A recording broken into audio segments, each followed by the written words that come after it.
ভাইরে, বিয়ে করেন খুব ভালো কথা।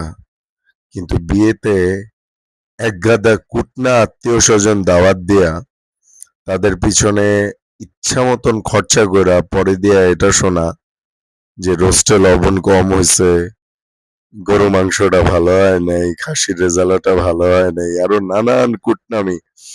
সংসারে কিভাবে আগুন ধরানো যায় সেগুলা তো পরবর্তীতে আছেই। এগুলা শোনার চেয়ে মসজিদে বিয়ে করেন, করে যে টাকা দিয়া এই কুটনা আত্মীয় স্বজন গুলারে আপ্যায়ন করবেন, ওই টাকাটা দিয়া স্বামী স্ত্রী কাছে রাইখা দেন, ভবিষ্যতে নিজেদের কামে লাগবো। আর হইতেছে ওই টাকা দিয়ে পারলে নিজেরা সুন্দরভাবে সমুদ্র অথবা পাহাড় থেকে ঘুরে আসেন, অনেক ভালো লাগবো। ঠিক আছে?